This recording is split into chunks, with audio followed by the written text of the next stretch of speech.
Hello, my name is Greg Williams, and my experiences with bacterial meningitis began on February the 8th, 2011.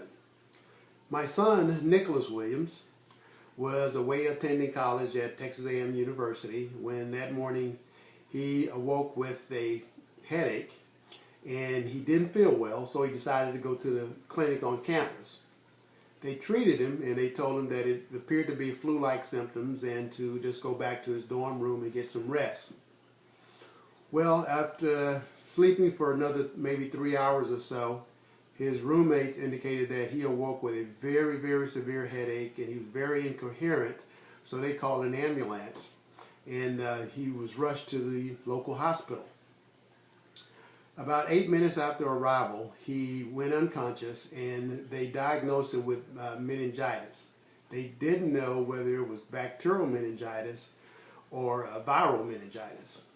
So about this same time, we got the phone call from the hospital and we were told what he was diagnosed with. And we had heard the term before, meningitis, but we didn't know exactly what that meant. We didn't know. We thought maybe it was a worst case of the flu or something to that degree. But anyway, him being in excellent health, we thought that whatever it was, he would recover pretty shortly. So we just drove to the hospital, which was about 3 hours away. And upon our arrival, we were informed that he indeed had contracted bacterial meningitis, and he had suffered 3 aneurysms in his brain. And his brain was swollen, very swollen. And we were also informed that there was not anything more that they could do. And essentially, they were telling us that our son, only son Nico, was brain dead. Now, we rejected that diagnosis because we're a family of faith, and so we knew for him to recover that we would have to really pray for our son and get everyone else to pray for him as well.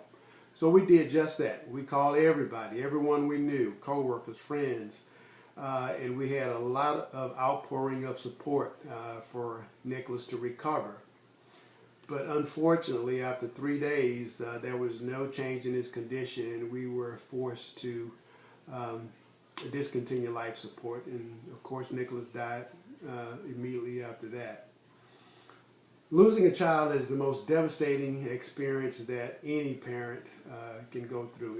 The pain is unmatched by any other human emotion, and it eats at you day in and day out.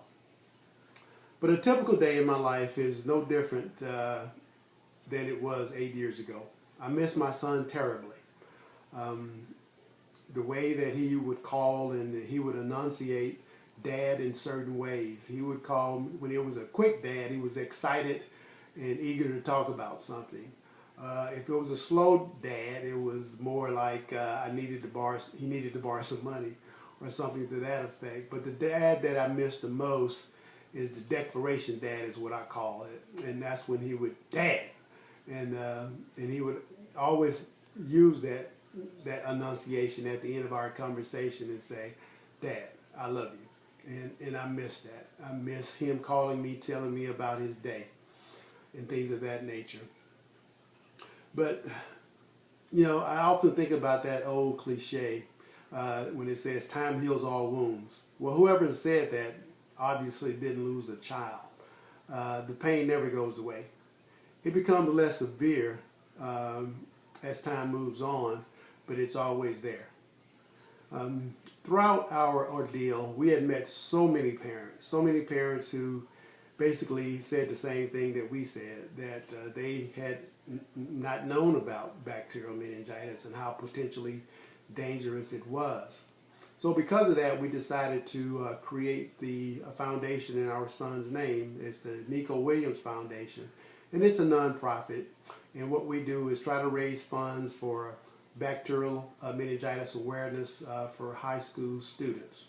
And so we try to go to the schools and present, and it gives me an opportunity to tell my son's story and also hopefully convince them to get their vaccinations. I chose not to allow Nicholas' death to affect me in a negative way because it's very easy to do. You can be so devastated by that loss because no one ever anticipates losing a child. And again, when it happens, it devastates your life. It's hard to move on, but you have to.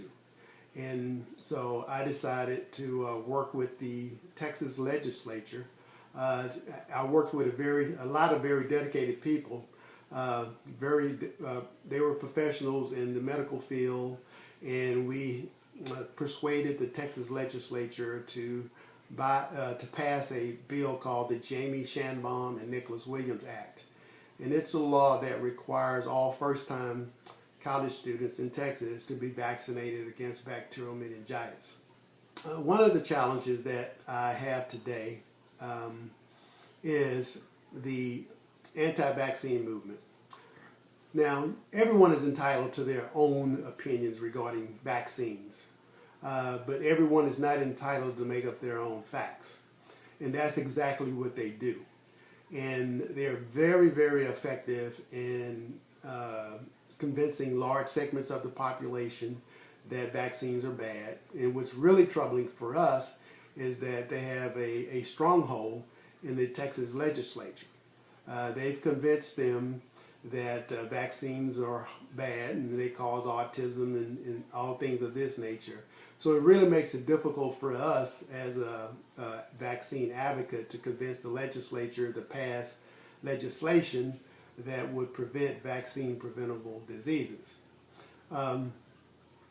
I had never even known a group like that existed until I actually had to go to our Capitol in Austin to testify about my son's death and how it could have been prevented if we had a law in the books that would require all students to get vaccinated and not just the ones living in the dorm. But again, it was a big fight to get that bill passed, and I'm glad we did. But it's still more work to be done. One of the other challenges that I have, that I face on a regular basis, is people taking it for granted that that something like this couldn't happen. And it can happen. It happened to my son. There was 50,000 students on campus, and who would have thought that one student would be affected or contracted the disease, and then to a point where it causes death. So it's very troubling for me that some colleges, even though we have this law on the books, that they actually encourage the students to opt out. The law requires you to be vaccinated if you're a first-time student, but it also gives you an opportunity to opt out. We couldn't get that out of the bill. So again, some colleges are encouraging students to do just that, and it's very disturbing because when students do, they don't know the risk that they're putting their lives in.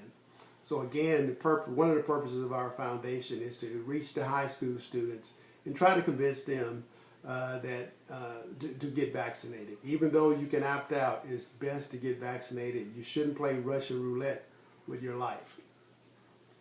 In recognition of World Meningitis Day 2019, it is my sincere wish that everyone shares their knowledge of the disease with their neighbors, their co-workers, their friends, and family members. Because the more people are aware of the disease, hopefully more people will be vaccinated and there will be less loss of life. Please learn the signs and the symptoms and stay protected. Please get vaccinated. Thank you.